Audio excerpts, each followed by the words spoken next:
As I think about what rises to the top over the past 3 days, I would say that it is owning our identities in this space is so important.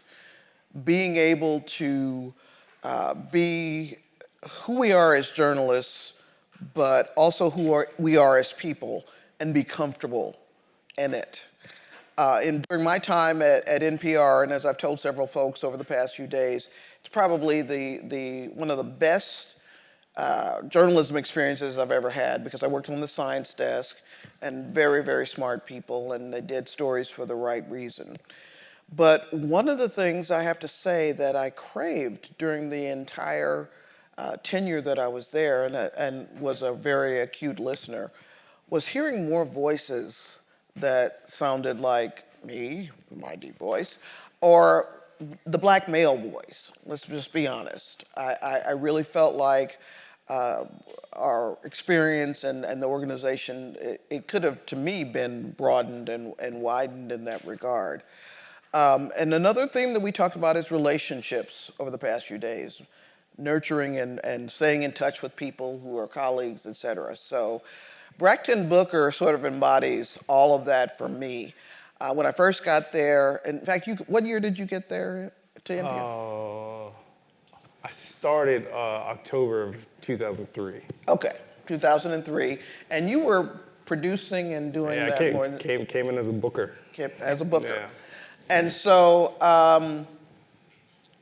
it was a situation where whenever I saw a person of color in the newsroom or knew they had entered the building, it's like, hey, welcome. We're always connected. But as his tenure there and his jobs there, and as he grew and expanded, it just heightened that sense for me that this is a wonderful news organization and they do wonderful work. But there's an element missing. There's something that, a whole lot of people who look like me and sound like me would crave to have during this experience. So when I reached out to him and asked him to come and speak today, he told me about, deciding to make the transition to Politico. And he just sort of said, this would be my dream job if I came here. And was pleasantly surprised when they green-lighted it. So one of the homework items I sent to you was the link to the Recast, the list of 40 people who are at the intersection of policy, race, and power in America. I think we are very privileged to have one of the minds behind that project here to tell us about it, about his career, and just to hear his thoughts about what we're doing in this room, what we're trying to do here. So take it away, Brakkton Booker. Wow, hell of an introduction. Please stop. I don't know, is it better for you, would you rather me stand, sit, can everybody see me? I just want to make sure everybody can see me. I'm not the tallest person in the world, so I'll stand, I'll pace, that's my normal thing. I'll talk for a couple minutes. I really would like if you guys have some questions. I see some familiar faces up in here that I've worked with. So I'll talk a little bit, tell you a little bit how I got to where I am. It was not an easy journey by any stretch of the imagination, but I will also say most of the time, most of these jobs I've come into, I was pushing and not necessarily looking for the opportunity, and the opportunity presented itself, and it was like, are you ready to take this leap? Yes, let's just try it. So my overarching thing is just keep working, be ready, because you're not sure where the opportunity is going to present itself. And as long as you know that you are grounded in who you are and your journalism skills, for the most part, things are going to work out. And if it doesn't, hey, you got that experience and you'll be able to jump to the next situation that might be better. So as Rachel alluded to, I came to NPR in October of 2003. Had no desire to go into radio. It's one of these opportunities that just kind of presented itself. How many people do local television? So you guys have my dream job. That's what I was trying to do. I was like, all right, cool. I went to Howard. I would like to think I was one of the top journalism students there. I was hustling, had the killer internships. I was like, bet, you know I'm gonna get hired when I graduate. Not even worried about it. Economy was pretty good, but like sending out my tapes on VHS. And like I had the hookup at Howard, like I had all my copies. I was like, yo, could you just pay for postage? I ain't got no job yet, so like, could you pay for postage? So the school was like, yeah, go ahead, we'll hook you up. I didn't get any calls. I'm like, oh, wait, what's going on? Like my tape is pretty good. And I'm waiting. I'm like, okay, well, I'll just go use the free internet at school and just keep applying for jobs. And somebody came and said, NPR's got an opening for like 2 weeks. And I was like, man, I ain't trying to do radio. I want to do TV, right? And I'll never forget, like, I've said these words because like they really just ring in my head because black school, black professor was like, fool, this is NPR. You really gonna turn this down? I was like, yep, I got you. Okay, yeah, let me go ahead and take this job. So like 2 weeks turned into 17 and a half years. So like, for those of you who worked at NPR, they have a temp system where you kind of come in and it's like, all right, well, put you on a 3-month contract and then you gotta go like hustle for your next 3-month contract.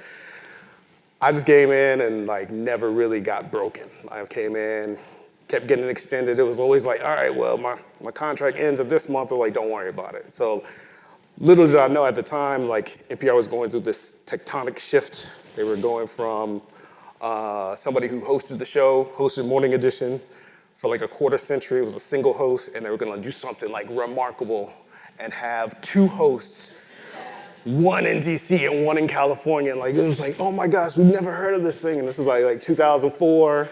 Now it's like it's radio. Like, of course you can do that. But like at the time, it was like, I don't know, this is a huge experience. I'm not sure if this is gonna work. So like, they blew up the show. They sent me out to California, which I'm from California, I'm from LA. So like, to me, hey, okay, all right. Knowing what I know now, I think they were just being cheap. They're like, you could stay at your mom's house, right? Like, I was like, yeah. So you shouldn't have done that. Like, well, we'll pay for your rental car. So I was like, okay.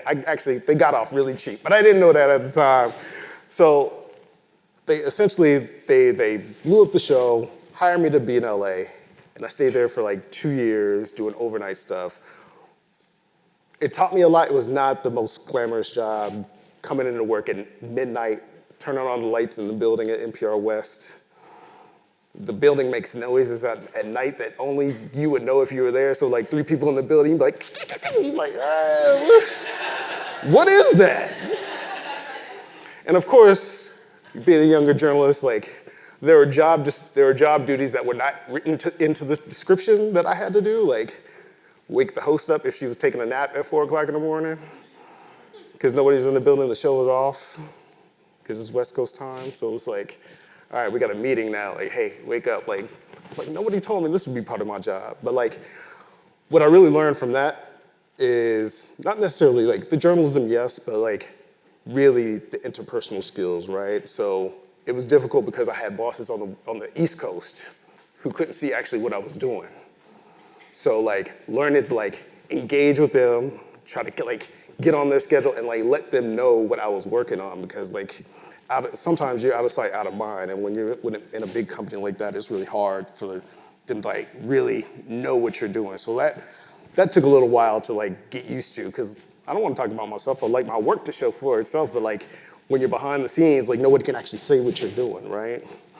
Fast forward, get producing jobs back on the East Coast. I kind of worked my way up the production ladder, and the next kind of big change for me is when I switched and like started covering politics in 2012. Was able to cover the Obama second re-election campaign, so I got to travel the country,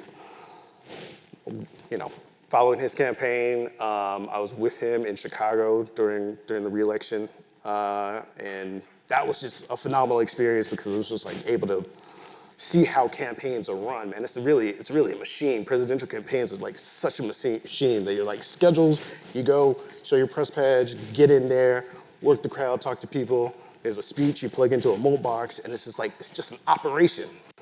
And it's like, well, how do you tell these stories and make these stories different, right? Like, it's just like, after a while, it becomes really monotonous, right? So I would try to do things like, okay, let's try to tell a story about why did they pick this place? Why did they pick this college? What are they trying to do? What kind of voters are they trying to attract?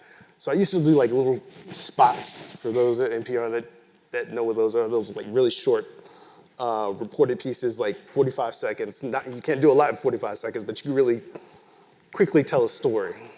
So I would do spots on like, okay, why is he here? Why did he do this? Why did he say this? What is on the agenda? Why is he trying to get this message out? So fast forward through 2012, all through between 2012 and 2016, which is the last presidential campaign I covered in the flesh. I would do shorter stories like that and also get my digital skills going and also just work on these long form pieces. And what I'm trying to show you there is like, these were all outside of my job description, right? I was a producer and like, yes, I could have just gathered tape, cut it, produced it, handed it off to the reporter to put it in their stories, but I was like, you're not gonna send me out to cover the president and me not do anything, right? Like, because I want to be a reporter on television. So that was always in the back of my mind, like, I need to like be reporting. It was always like, this is what I want to do, and I just sort of took this NPR detour where you could do so many things, but like I had to remember, like, what did I actually want to do in journalism, right? Like, this is what I want to do, and this is providing the avenue to do it, even though it's not part of my job description. So this is like, it's hustling, right? Because you got two jobs essentially. You got to make sure your job is tight, because like, as you know, as people of color, you can't have really that many slip-ups. You don't have as many chances as other people that don't look like you, right? Because they automatically kind of get the benefit of the doubt. They automatically kind of like, oh, Johnny, I know he can do it. How do you know? Because he went to Harvard, so of course he can do it. Or like, he knows my uncle, so of course I know he can do it. So like, I'm talking to like the creme de la creme in this room because like, somehow you guys got through your internships, your jobs, your connections got you through that gateway, right? You got you through that door in the first place. So you guys are like the chosen ones. So don't squander that opportunity, right? And keep those relationships going, right? Because like without those relationships, like people of color need other folks, sometimes, a lot of times, white folks to vouch for you. And I'm learning this like even in my new job, right? Like put forth people who are potentially good at this job, but it's like, well, I've never heard of them. I was like, well, what do you mean? I just told you about them. But they got to go talk to somebody else to say like, okay, have you heard of this person? And it's like, well, damn, like, is my word not good enough? So it's just like all of these things, this is part of the business of journalism too. You just got to understand that as you're telling your stories, you also have to understand who your audience is, and both internally and externally, right? So you have to like continually manage up to folks in your newsroom. So let me finish my bio. I'll tell you a little bit about the powerless, and I'll give you some advice about like switching jobs and trying to like get that killer job that you want, right? So 2016 campaign, covering Trump. I wanted to cover the Republicans because I thought the Democrats were going to be pretty boring because Hillary Clinton seemed like she was going to get that nomination anyways. And it was wide open on the Republican side. And nobody knew that Trump was going to do what he did and eventually become president. But covering the Republicans was so fascinating because I was just like going into places that parts of the country I haven't been before, talking to people, like seeing the Trump flag, seeing Confederate flags, it's like, wow, this is different, right? And I'm like, of course they have the few people of color that kind of stay together that are on the camera. They're always in the camera shot. But like, there's a sea of like white people, right? Like, so I'm going in there like, yo, like, let's talk to me, what do you want? And like, most of the time, because Trump was so anti-media, folks were not talking to me, right? They're like, we're not talking to, like, who do you work for? I was NPR. I ain't talking to you.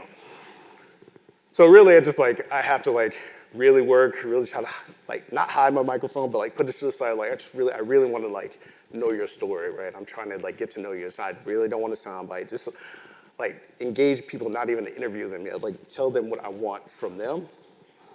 And I'm like, hey, I got this microphone. Everything you said was like amazing. Do you mind if I interview? And just like slowly put that mic up there. That worked pretty well. But I will say, by and large, I didn't really get a ton of folks to talk to me at Trump rallies. But then, kind of one of the really pinnacles of my career is being at the hotel when Trump won the election, and just like never thought I would be there. And talking to journalists before election night, we all thought we were gonna get out of there early. We were like, this is gonna be an early night. Clinton got this. We're gonna party. I'm making drink plans. I like, dude, I'll be out by midnight. Meet me there. And I was in a balcony where they had journalists, and I'm like, by 1 o'clock, I'm like, ooh, it's not over yet. 2 o'clock, we start seeing like states that we thought were for Clinton start to fall. It was like, ooh, okay, this is gonna be a long night. There were folks crying. Like, I'd never seen that before at a political event, like journalists like in tears, trying to write their stories.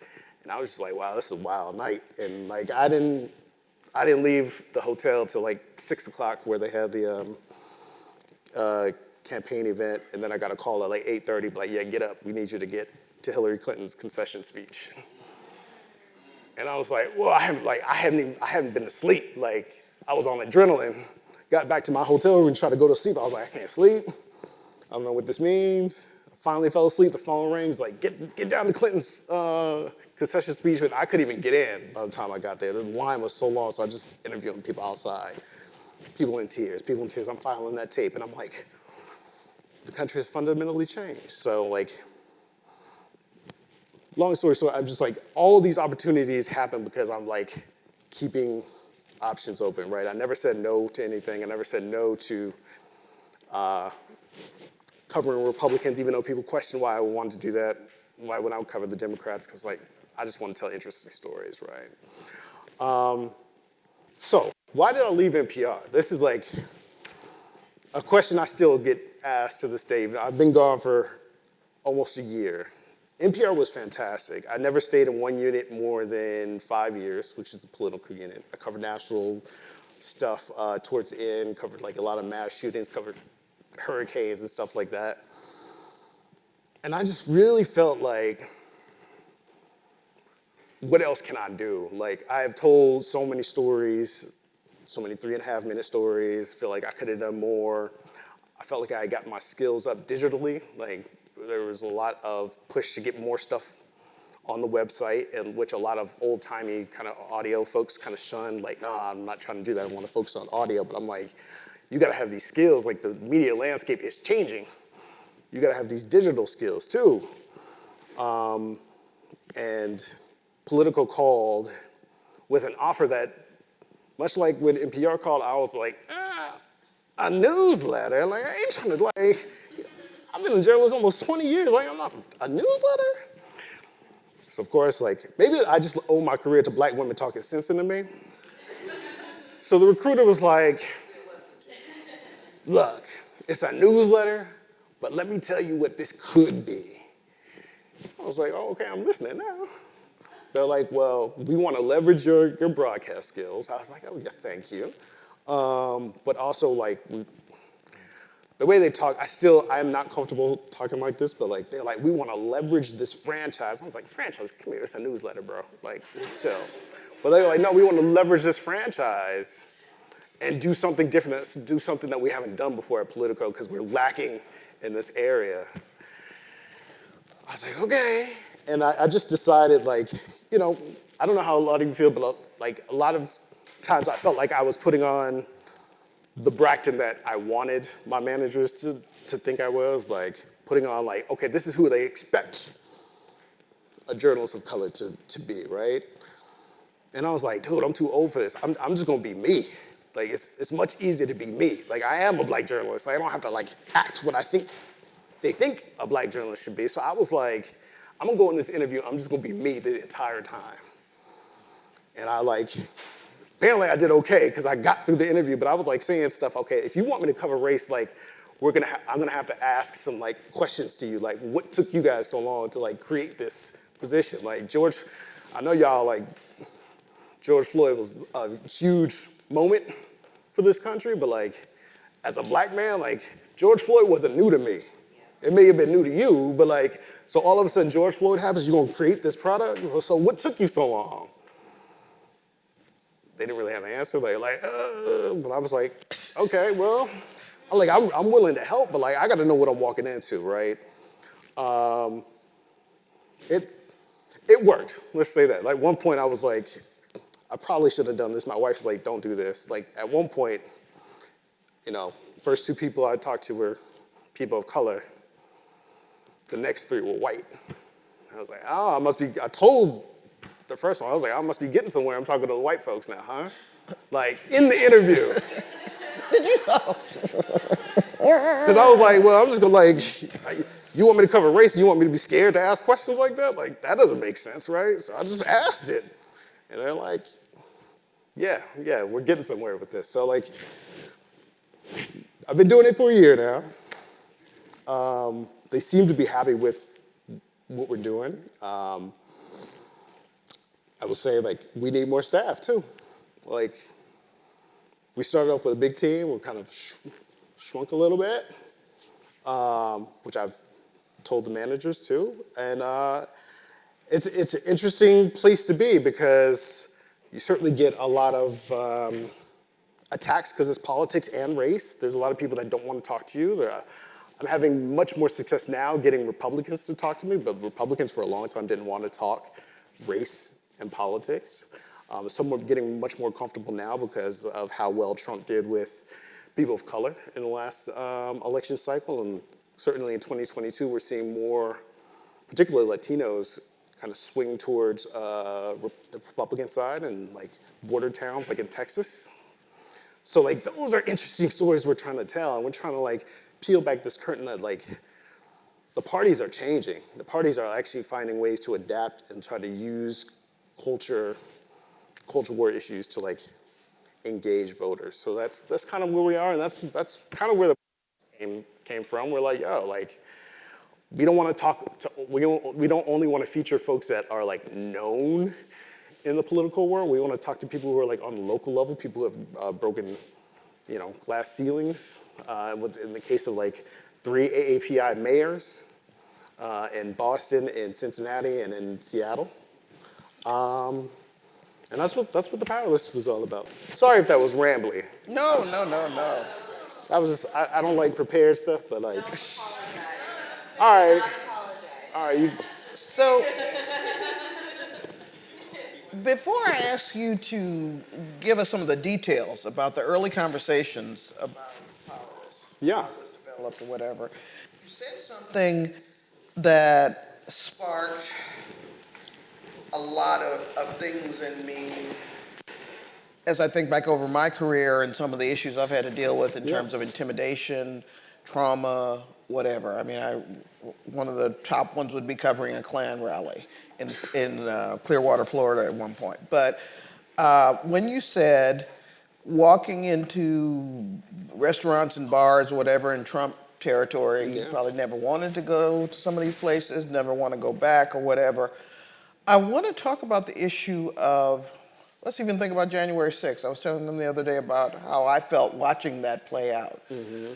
So how have you, through the years, coped with some of the internalized trauma or things that we as journalists of color have to just swallow, deal with? Certainly as a black man in this business, during the George Floyd era, et cetera.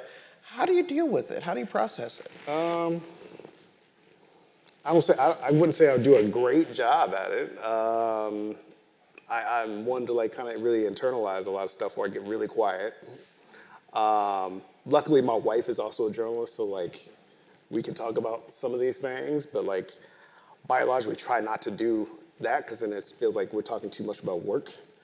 But no, I really have a kind of close close friends within the industry that we can talk about. Like the weird thing about George Floyd was that, you know, I would get texts mostly from white colleagues talking about, "Are you okay?"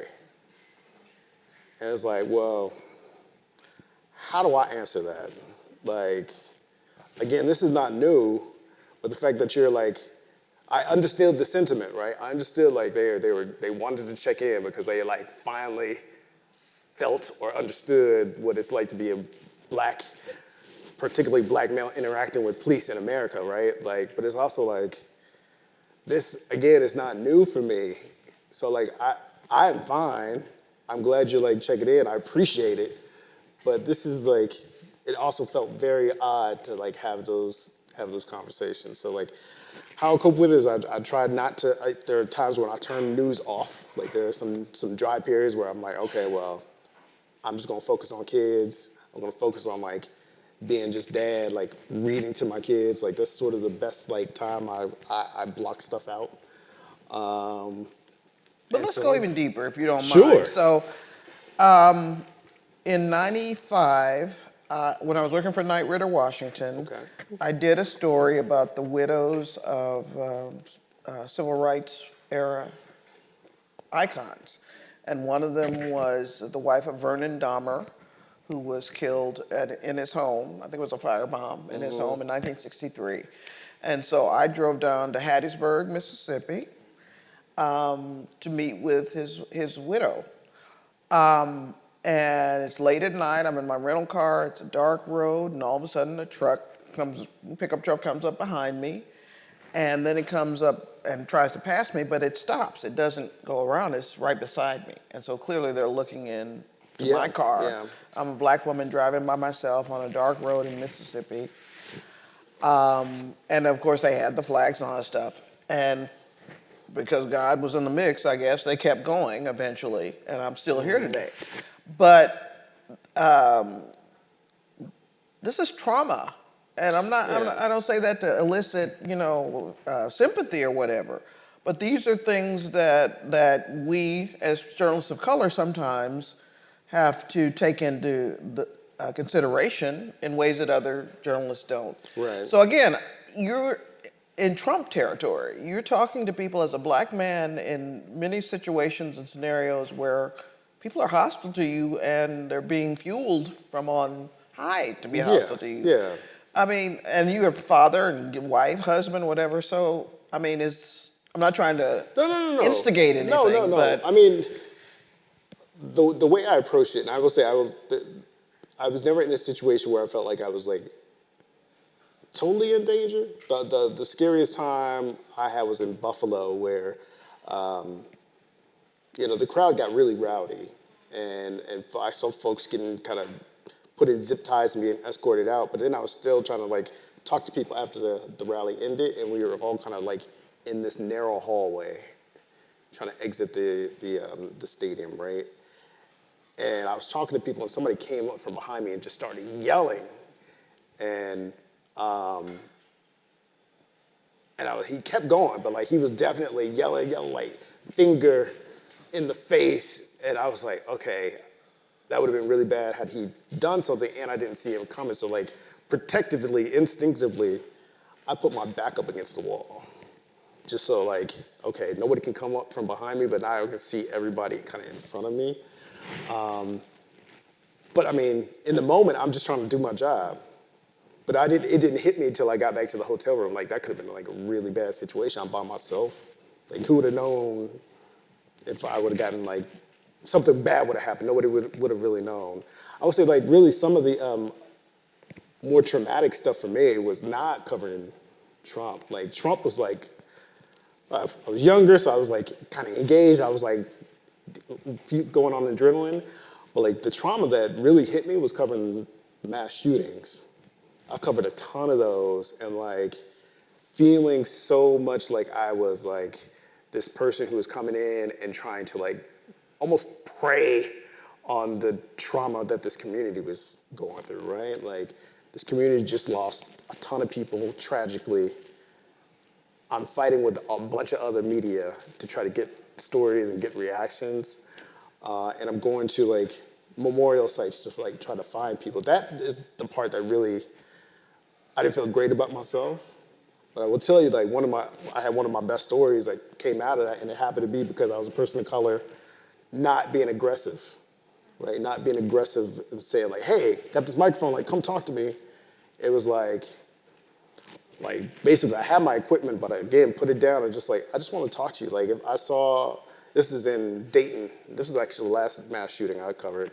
I was in Dayton, Ohio. I think like something like 12 people got shot at a nightclub. And like, I knew one of the victims was black, and I saw somebody come down to the memorial and they were in tears, which like, I'm like, okay, well, I'm gonna give them their space, but when they're in a better moment, I'm gonna try to like just talk to them, because this was predominantly white area, so it was really weird to see kind of like black folks down there. So I was like, hey, I just wanna know like, how are you feeling? Like, do you know anybody? And then one of them said, yeah, like this was my neighbor. I'm like, really? Like, again, I'm not recording. Like the instinct is like, put your microphone in the face. I was like, really? Okay, like, how are you doing? They're like, you should talk to her grandmother. Her grandmother lives next door to me. And I was like, okay, well, can you tell me? Like, she gave me her number. She gave me the address. She's like, call me tomorrow. I was like, okay. And I called. They're like, baby, just come on down here. And I was like, well, okay, I'm coming to your house. She's like, okay, baby, I'll see you when you get here.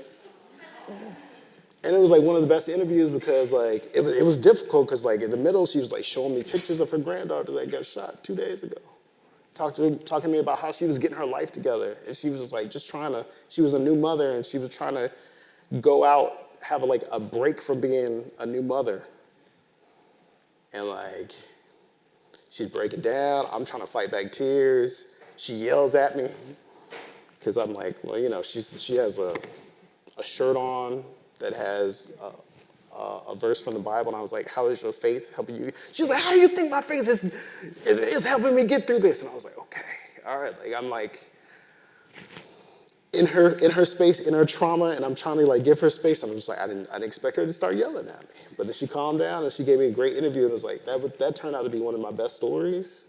But like, I was almost paralyzed after doing that. I filed it and I couldn't move. I was like, did I do the right thing? I felt like I got her story out. I felt like I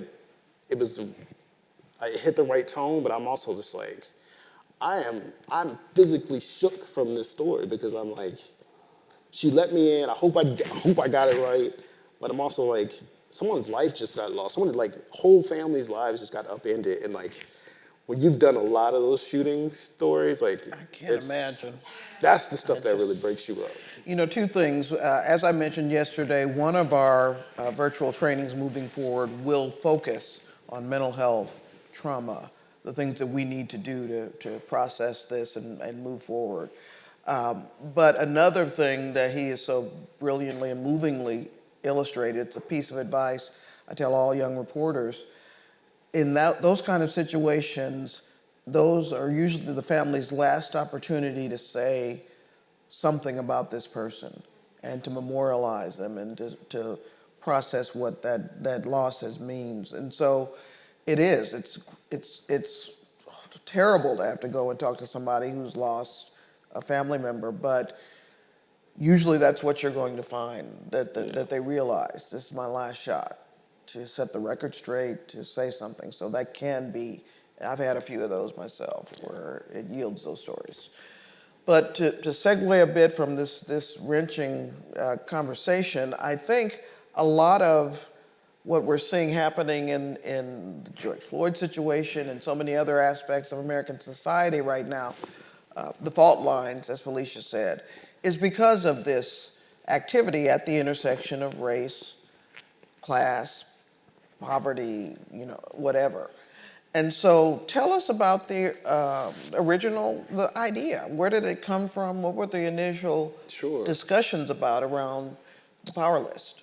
So Politico has done stuff like this before, but just never with people of color being the focus, right? Like they've done like kind of women in power, or like who are the top influence of politics kind of like overall, which, you know, especially during the Trump administration was going to skew heavily white. But, after George Floyd, after there was this national reckoning, this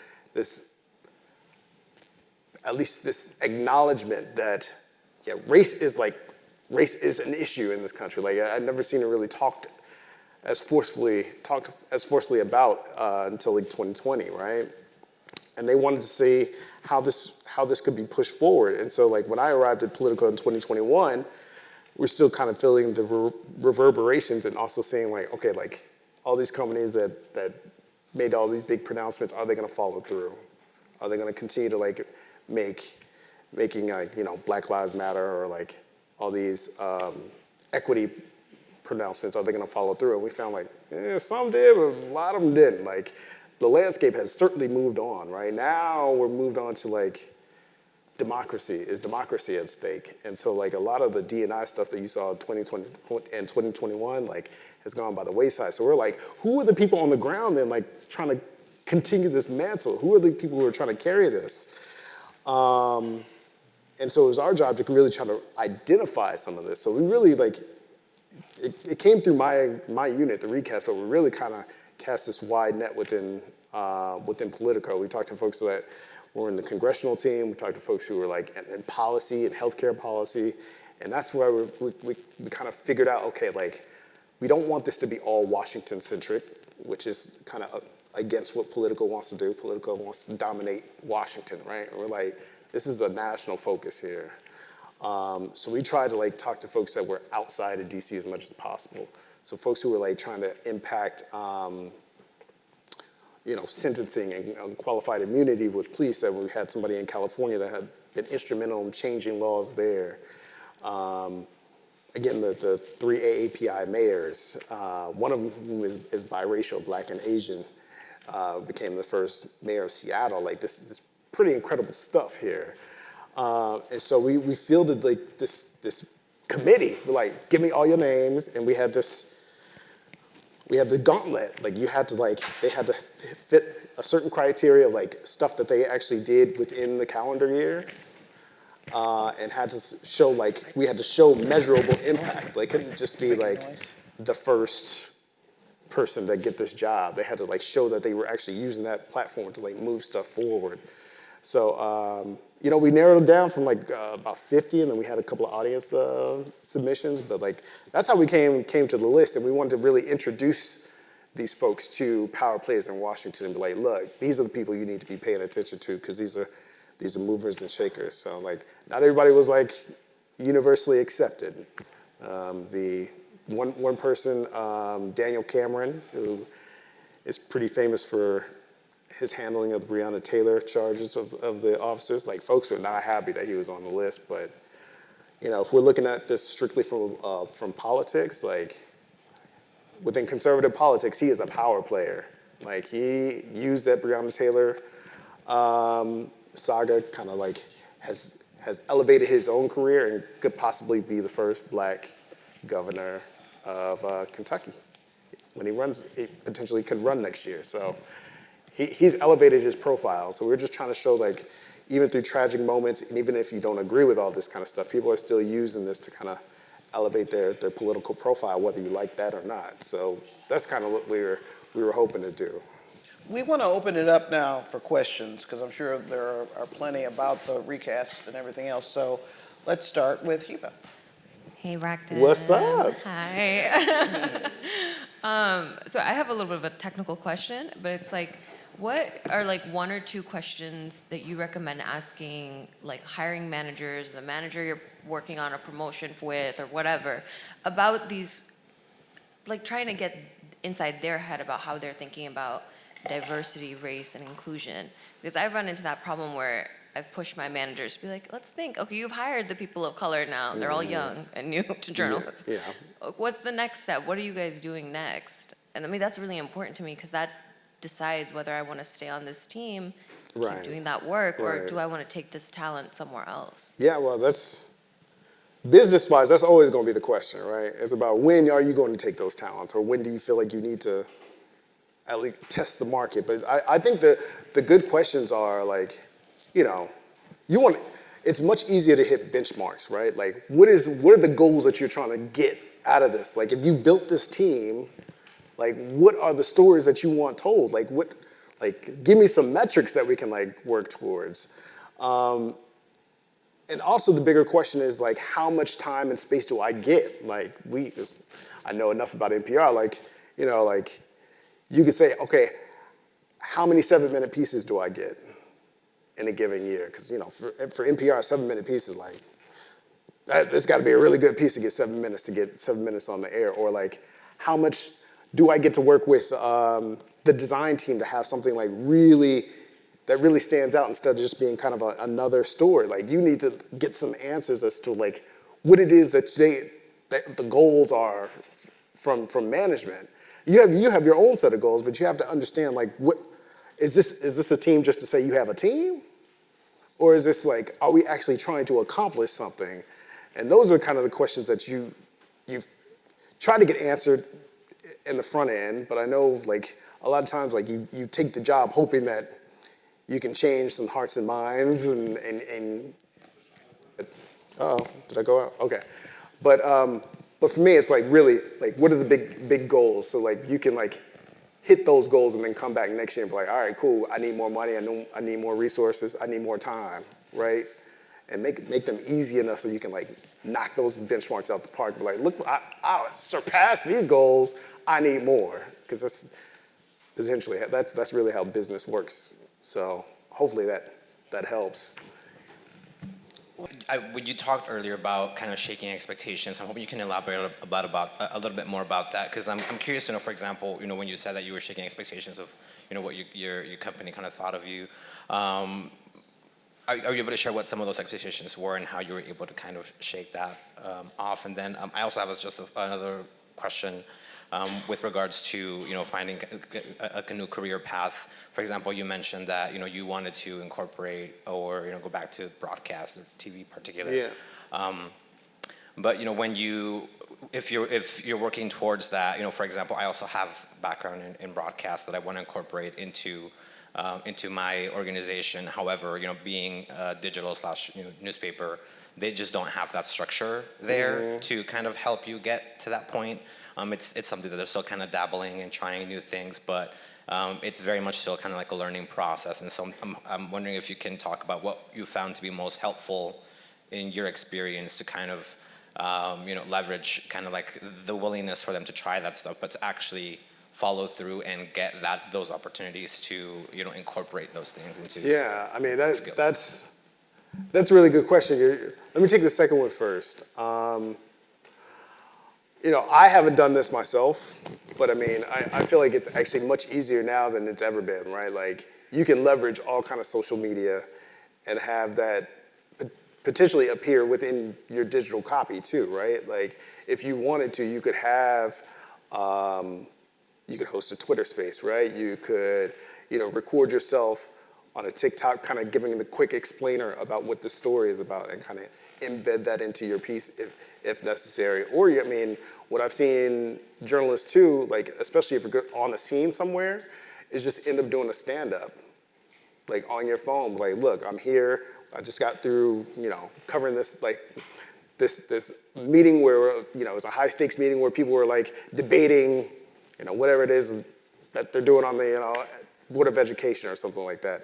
So there are ways you can, like, really incorporate, and I will say it does take a lot more work, right? Because it's like you're going outside of your job description to try to get your video element or your broadcast element to incorporate in that. But, like, I feel like once a manager sees that you're doing that, like, they'll be much more willing to, like, give you some support, I hope. And expectation, man, like, I honestly feel like when I first came into Politico, the expectations were, like, pretty low, to be honest with you. Like, just do the thing. And I was like, well, okay, well, if I'm gonna do the thing, I'm gonna try to do the thing, right? Like, which means, like, I work crazy hours. Like, I won't share all the stuff, but I get up on some days really, really, really early in the morning and just, like, try to, like, craft some stuff. And, it doesn't always hit the mark that I want, but, like, at least you got to put the effort into your career, right? That's because, like, without I mean, some people are just talented enough to like roll out of bed and just be able to like do stuff, but like, I gotta work on my skills, man. Like, I gotta get up and like try to like just think some stuff through. Like, okay, like this last recast I did, I was like, I want a bunch of video elements of Republicans talking about stuff to Ketanji Brown Jackson, right? Like, so I was plotting all that, and we have a video team that can cut the video, but I had like a vision of like how this was gonna like be all laid out. And that was probably above and beyond what they originally wanted, but I was like, well, I want people to engage with this, right? So like, how do you get people to engage with your work? Because there's a bunch of stuff out there. So like, you got to figure out how to set yourself apart and keep people on your work. So I don't know if that helps, but like, the other thing too, I was like, just open your mouth. You got to go. Sometimes you got to let folks know what you're trying to do, right? And put like a little bug in the air and then come back a couple weeks later, but like, remember that thing I told you? Like, I want to try it now. And like, sometimes it's setting the expectations of managing up, right? Plant the seed, go execute, remind them that you talked about that earlier, show them the evidence, I want to do more. And it's like always like keeping the managers engaged, but it's also like articulating where you're trying to go with your career, right? Because if your manager doesn't know, they can't then go talk to their manager about what it is that you're doing. And you would hope that they would just like notice all your great work. But like, in my experience, it does not happen that way. You have to like prime them, and you have to give them the information that you want told to somebody else. Brittany? Hi. I will say, if you do want to come back to broadcast, KCRA 3, we're hiring for an Okay, anchor all right right. now. So, you know. Very good to know. You said earlier that you talked about 3 minutes, having 3 minutes to put, you know, your story time is 3 minutes. You feel like you could have done more. A lot of times I feel the same way. And when we're doing general assignment reporting, we have 90 seconds, sometimes a minute. If it's more in depth, if it's investigative, 3-4 minutes. But a lot of times I feel like I start to question myself and say, am I doing a disservice because I can't put everything that I want to in the story that I feel is important? Do you ever feel that way? And if so, how do you balance that? I feel like that all the time. Even now, when I have a lot more space to like just get my thoughts in there, and it's like, man, I still don't have enough room to like get everything I want, or like I have these great interviews that I'm like, okay, like they gave me so much stuff, but I can only get like this quote because I just don't have the space for it. I mean, there are ways you can potentially talk to your editor or your manager about doing a series. A series is great, but then, you know, I think sometimes a manager hears series like, okay, so you're trying to take time off, you're not gonna be available to like do this next story that I got for you. So it's really a balancing act, but it's also how much do you want to put into this, right? Because like we're all in our temporary positions, right? Like we're all hopefully trying to like get to the next spot. So like if you feel like there's a particular story that you feel will kind of get you to that next level, can be on the resume reel, then like, unfortunately, sometimes you got to invest in yourself, right? And when you invest in yourself, that means your time, your own money to like get something that you feel really proud of. And you got the skills to like make it happen. What you don't have is unlimited time. So like if you feel like you need to put in the extra effort and do longer form pieces that even if they don't run, they're like available to show to the next manager, like I would suggest doing that. But like I also just think you got to stay in your manager's face. Like that's not in an aggressive way, right? But like they have to know what's going on, and they have to know that you are also thinking about ideas. It's not just like, hey, this thing happened, go cover it. It's like, I got actually a better idea. How about we approach this story like this? Like how many, when I was at NPR, I was like, how many more shootings do I have to do? Like, why don't we start talking about gun laws? Like, those are harder stories to tell, but like, we have like a base of knowledge to work from. We don't need to like keep going to different communities and be like, all right, another shooting, and then a week later we don't care about that shooting because it's like that happened last week.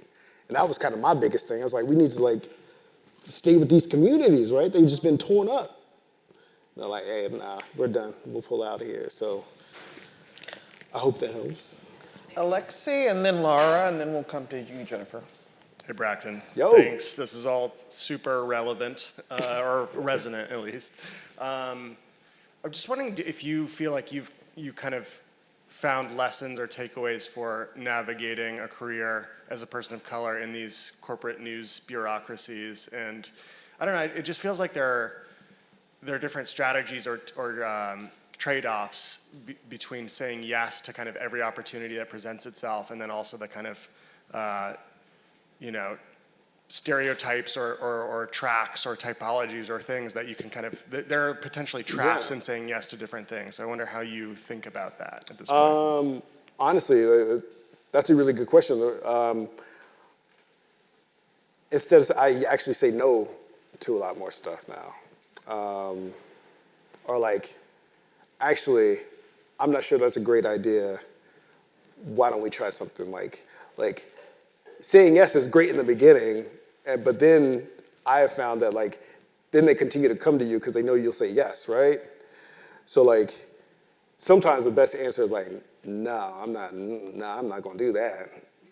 And that like, that oftentimes will like shock them, right? But then you have to have an explanation why. But like, actually, like I feel like I've done quite a bit of these stories. And just like, it's always good to have your own receipts, right? Like I've done that story, that story, that story. Like, how is this any different? Like, let's try something this. And like, really like, I'm talking now from a place of like survival, right? Like navigating all kind of difficult challenges where in the moment it didn't feel like I made the right decision, or in the moment it felt like, how am I gonna get through this? One example, and this is like the boldest I felt, like, and I was pretty far along in my career. A manager came and like they wanted to throw a going away party for somebody, and they like without saying anything, kind of just walked up, but like, hey, we're gonna have, we want to grab a couple of drinks from the store around the corner, and just like extended her credit card to me as if to say like, and you go get it. And I sat there and I literally just looked at her. So like, she's like this, and I'm like what you like? I have no idea why you're extending your arm to me right now. And like after about a minute, she's like, right? Because like I've said yes before, not recently, but like I had done that kind of job before. But like I was like, you gotta go find somebody else to go do that. And like she did, but it was like one of those moments where I felt so empowered, but also like very like, this is my boss. Like, what do you do in that situation? But I was like, nah, because if I do this now, like, when is it gonna end? One of the things I said to start the training was it stops now and it starts now. So stuff like that, and teaching people how to treat you. Ken Cooper gave us such a wonderful example of that. And so that's exactly what you had to do in that moment. But in the moment, it was like she gonna come down on me? But like, aren't you glad you did it? Oh, yeah. Laura. Hello. Hello. This is something that I feel like I've struggled with since college, but how do you handle, or more so, how do you know what to say when you have to go door knocking, when you have to go talking to families of like, people who passed away from traumatic events and everything like that? I always feel weird because obviously we don't want to take away their autonomy because maybe they do want to talk, right? But like, what do you say, I guess? Because I always feel like saying like, are you okay? Obviously they're not okay. Right. And to say, and in that moment, I feel like sometimes for some people it's a lot to say like, this is history. I want to hear your piece, whatever. I mean, I guess that might be the right thing to say, but how do you go about it? I mean, I think the first and most important thing is just to remember they are human, right? And really all you want them to do is like be comfortable with you. Because like once they're comfortable, they'll talk, right? so just like approaching them as a human, like understanding that they're feeling something and going through something, and just saying like, hey, I'm just trying to do my job, but I really think your story is important for this story. Do you just have a couple of minutes? We don't have to talk long. I just just a couple minutes of your time. And if they say no, then definitely like the answer is no. But like sometimes they say no, and you can like kind of tell like, oh, well, I don't want to do it right now, and then they'll just like start talking to you, right? And so like my thing is like, just let them talk, like let them talk enough until they get comfortable, and like remind them of what they just said. Like what you said that was actually really struck me. Do you mind if like I get your comments on the record, and just say exactly what you just said? And like once you're in and they see like you're not trying to be some kind of like, hey, I got 10 seconds, I need a soundbite, get out of here. Like I feel like people will really start to open up, even if they can't really articulate what they're going through. Like really just talking to another person and like getting some of that emotion out is sometimes helpful for them, but certainly helpful for you, because it helps you understand like, what is this neighborhood like? What was this person like? What are you going through? Who else can I talk to? So just ultimately hopefully lead to other interviews or other kind of shape your knowledge of the story you're talking to. So like, don't be aggressive is like my biggest thing, because I've seen that happen where like people are like, especially in a tense situation, there's a bunch of cameras, a bunch of reporters shouting questions, and I was like, I'm not going over there, because like I can't get that. Like, I'm not gonna fight you for this like soundbite. I'm gonna go here and just talk normally to somebody. And sometimes it works, sometimes it doesn't. But like, just be ready for the rejection, but also be receptive if somebody opens up and lets you in. We only have time for a couple more, so Jennifer, and then. Okay, well, and hopefully if you can stick around for a few minutes. I'm here. So, Jennifer? How do you pitch a newsletter for your beat, and is it worth it? Like the amount of clicks do you get, is it worth the amount of work it takes to write a newsletter? Ooh. Now you're hitting on some really fundamental questions here. I will say, like, so the newsletter was pitched to me. So like, I came over to do the newsletter, and I had done, and I also will say, like, it depends on what your newsletter is. Like, the reason why I was kind of like, newsletter at first was like, I don't want to be like someone who's like writing a top and then it's really just best of like stuff that had already been out, because I'm not entirely sure those work, right? I think the best newsletters work if there's a voice to it. They know, like when they open, they know kind of like who they're hearing from, right? And what I also say is like, it takes commitment too. Like, I think a lot of newsletters, like a lot of podcasts, like start off hot, and then like 3 months later, it's like, yeah, this is a job. You got to continue to like feed this thing. Do you have the bandwidth to like commit to that? Because like, I'm assuming that the newsletter wouldn't be your primary job, right? Yeah, like that's a tough one, because like it also, you have to have the publishing schedule, right? Like, are you going to commit to doing it twice a week? Is it going to be once a week? And you also got to incorporate it with your other stuff. So like, those are some of the questions I would ask myself and see like, okay, like, do I know 6 months from now I'm still going to have the same fire to do it? Because I would say the beginning is always easy, because there's an infinite amount of possibilities of what you can do. At 6 months, it's like, okay, I've done all this. I don't want to rehash some of this old stuff, but like, how do I continue to like make this new and make this fresh? And especially if you're working by yourself, I don't know if you have like a team that you would like bounce some ideas off of, but like, I'm happy to talk to you kind of offline too about like, if this is something you want to do, but like, I just think if you're going to do it, just commit to doing it, and like, don't overburden yourself if you're going to say, oh, we're going to do this daily. No, like, is it once a week? Just like, figure out what a good rhythm is for you. If you are serious about what you just said, Alicia just texted me and said her meeting ran a little long. She's going to be here probably after 10:30, so if we can take a few more questions if you have time. Yeah, no, hold on, Okay, let me all right, some cool. water. This is fun.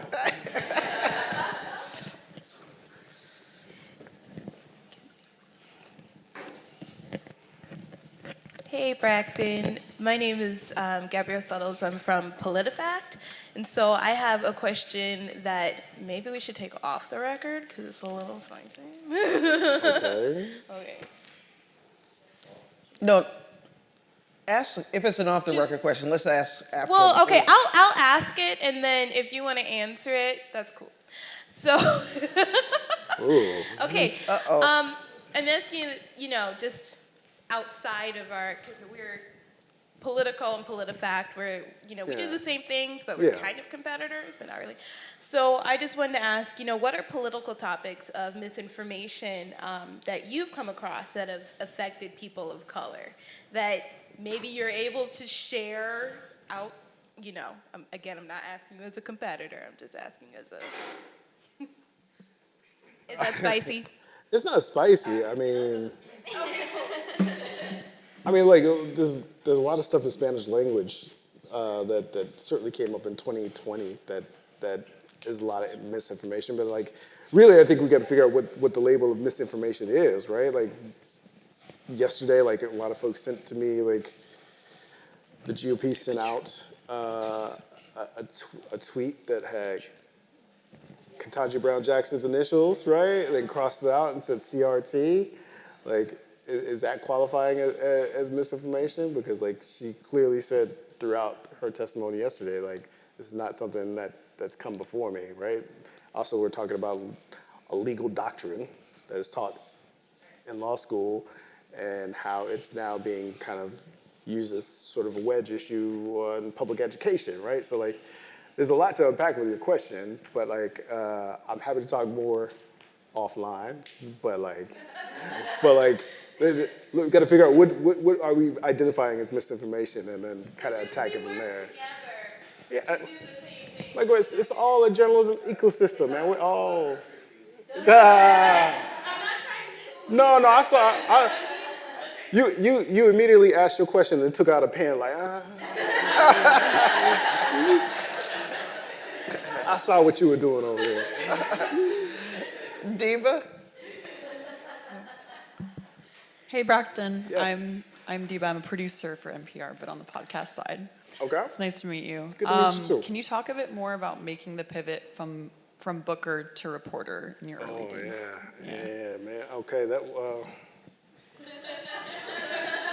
I'm happy to talk about it, but it's also like, I guess my biggest thing, especially at NPR, it's about how you define yourself, right? Like, technically, I guess I wasn't an official reporter until like maybe 2017, 2018, but it's like, there's no way you could deny what I was doing was reporting, right? Long before that. But the beautiful thing about NPR is like, those jobs aren't unionized, right? So like, you can report right now. Like nobody's stopping you from reporting, and what you're doing as a booker is reporting, right? You're doing the frontline research, talking to the guests that ultimately end up on the show, ultimately end up in the podcast. Like, there's no reason why any podcast or any interview that you do, any pre-interview that you end up doing couldn't be turned into a blog post with your name on it, right? Like, you could turn that around. You could do a story that kind of like dovetails off of the podcast that you're producing and make a full-on digital report with your name on it. Like, those are the things that I try to tell people that I still talk to at NPR. Is like, the beauty at NPR is like, yeah, it's actually really hard to become a reporter from a booker. Like, there are not a ton of people that have done it. There are a few, but like, the trajectory takes a long time, right? Because you usually got to like booker, associate producer, and then like somehow maybe do a little program like I did. And I went to WAMU for like 7 months. And when I came back, I was like made a reporter.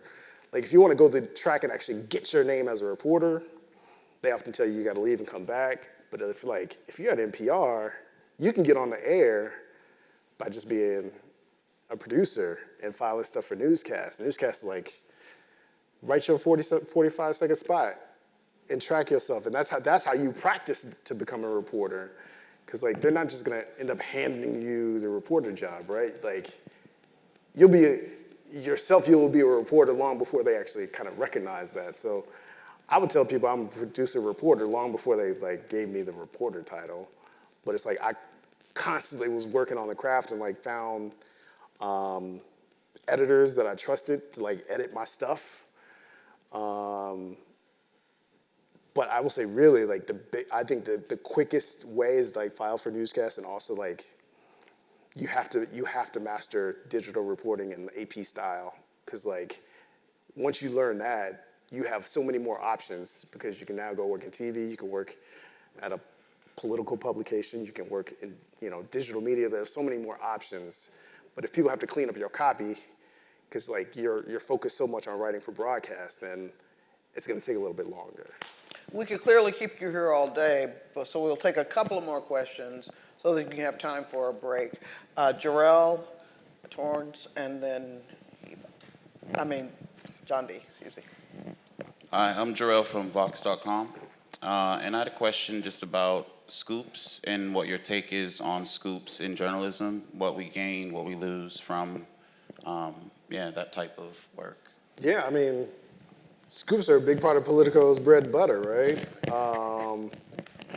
I would say I don't necessarily operate in that sphere, but like they're certainly beneficial. But like you got to work to get like the big scoops. Like you got to be in that.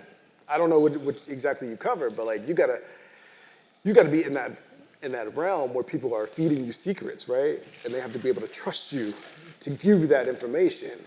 And then you have to be able to like say, okay, is this information worthy enough to like go and like make a big splash about it, right? Like that's the part that I feel like, yes, a lot of scoops are like really incremental, but some scoops are huge. But like you gotta really work these sources, and there has to be a conversation between you and your editor or your manager about like, okay, we have this information, like is it best to like hurry up and get this out so we can beat, the Washington Post about it? Or is like, should we be thoughtful in how we like put this information out into the world? I feel like that is becoming less of a practice in journalism. It's like, I got this, go. Especially during the Trump administration. Like we were just like putting stuff out there, and it's like, well, let's put this into context. Like, is this gonna really move the needle here? But like, I think scoops are great. I'm much more about context. I would like to understand like why we're doing this right now. And I'm always about taking that beat. It's probably the NPR in me, like you don't really lose that. Like, look, I want to understand what I'm putting out there before I like just run and slap a headline, a couple of graphs, and like get it out there. But like, see, I was first. Like, to me, that's not important. Hi, thank you so much for coming to speak to us. So I actually work in the tragic event space, and you kind of touched upon this like very briefly, and like in my experience, it's like you get to know the victims and their loved ones like very intimately, and then the news cycle kind of just moves on. Yeah. So what do you do to like cope with that, or like how have you kind of dealt with that? It's not easy because it ultimately ends up like you wanting to push back on your editor and fight with your editor, but like, look, we invested all this money to send all these resources down to this place. Like, we should do a follow-up, and like getting the follow-ups are usually like really difficult, especially like if the news is like shifted dramatically. One thing is like you can follow the court cases because there's always going to be something, like, not always, but there tends to be, especially if it's a shooting like and the person survived, there's going to be some kind of court case that like you can top with news and then have a way to come back and interact with the families. I covered the Parkland shooting, so like I spent a lot. I went back to Parkland probably 3 or 4 times to like meet with folks in the community, and just like every time I went back, I like took down a new name, new number, and like I would try to call and text periodically, like, hey, you okay? This thing is moving. I just want to like, because the one thing that you ultimately need from your sources is them to call you back, right? So you can't just like reach out to them when you need them, and this pretty much goes for any story. Like, you need to like have a relationship, so like when you actually need them, they will return your phone call or like at least put you in the right direction of like somebody you can talk to. So that's kind of like how I've been able to like deal with that from the professional standpoint. The personal standpoint is like you always feel like you want to do more, and but I will say like a lot of times like the folks that I have been able to like cover, they're like grateful anybody cares enough after the initial tragedy to either call or like even like want to know what to do next. So like if this is the space you live in and you're like also trying to tell stories and tell thoughtful stories, I was like, as much as you can, stay in touch with the folks that you feel like can help push that story forward. Last question to Torrance. How's it going?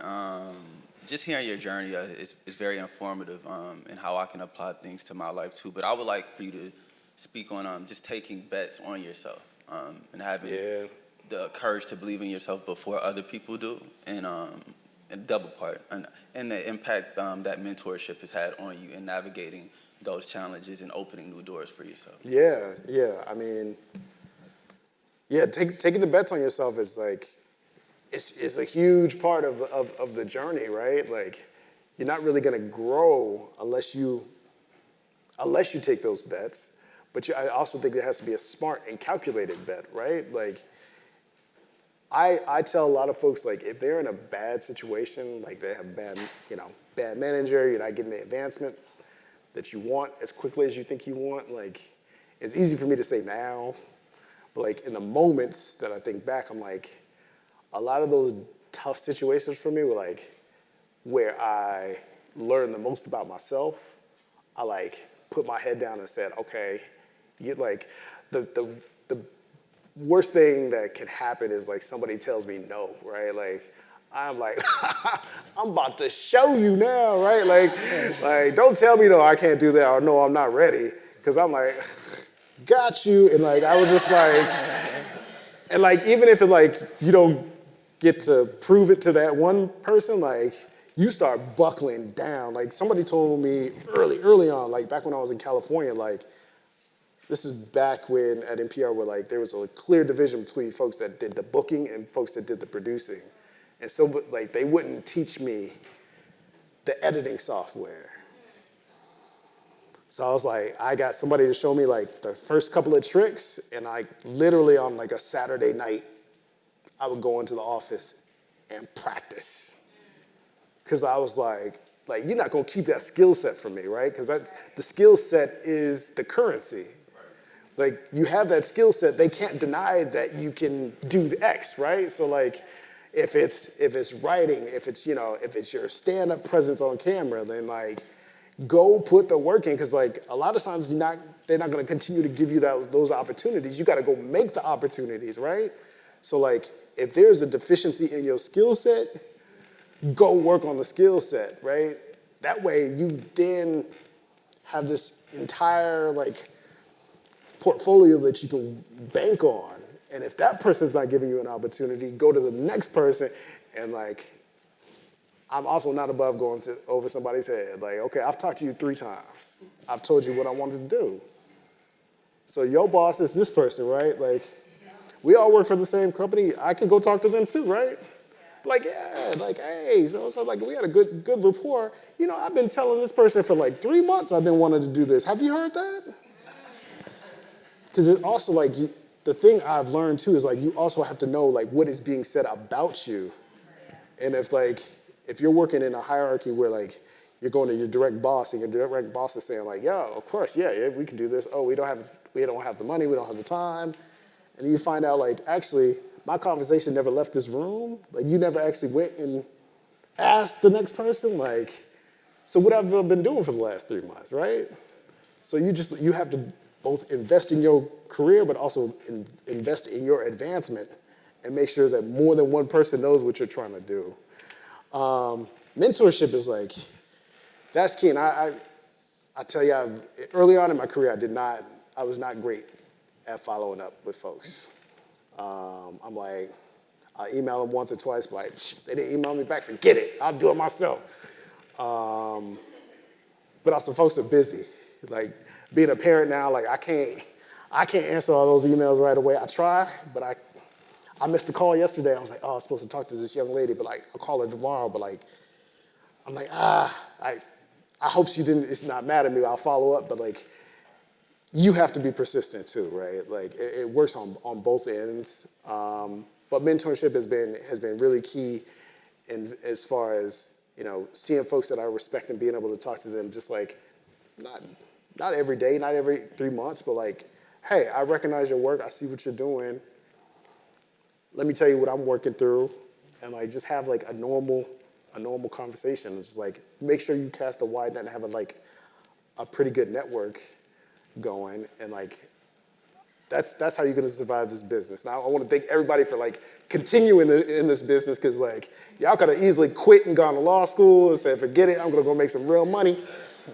So like we need y'all, man. Like, so I'm not gonna say like the fight in this business gets any easier, but like you guys have the tools. If you made it this far, like just press forward and know that, you know, better days are ahead, but also they're gonna be some really shitty days. But like you gotta push through those too, because like in those shitty moments, man, like you learn a lot about yourself, you learn a lot about the business, and you're like, okay, I don't wanna do that, I wanna do this. And also like you end up meeting like fabulous people in this room and who could be your contacts.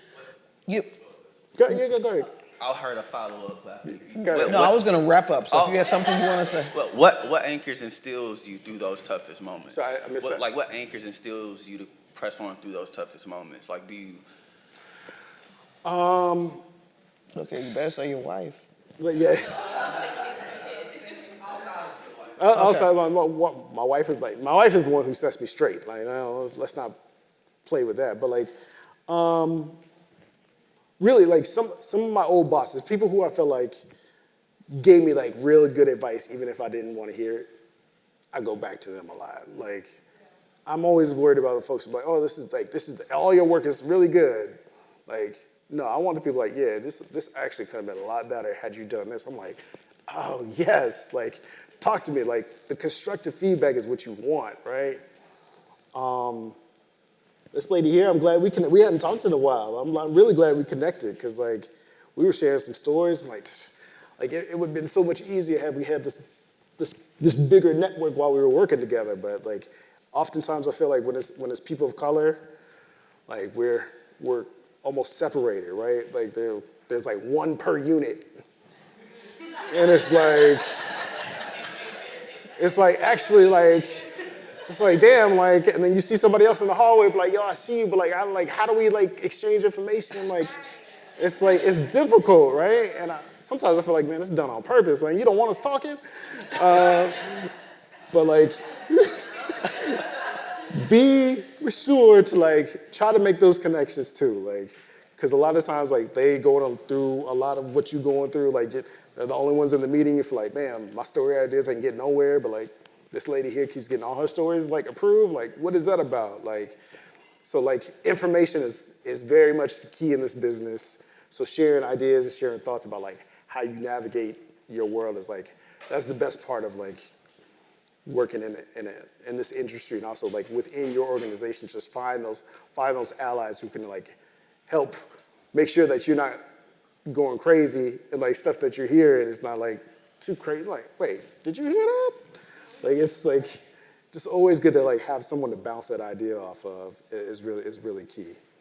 I find myself sitting here thinking, I wonder what NPR would be like if there were 5 Brakkton Bookers there. What would the content sound like? What would the information coming out of it? So when we think about what we're missing in the industry, I think Brakkton has provided us a powerful example of what needs to be in the mix and how we need to carry ourselves as we go forward. So let's take some time here to thank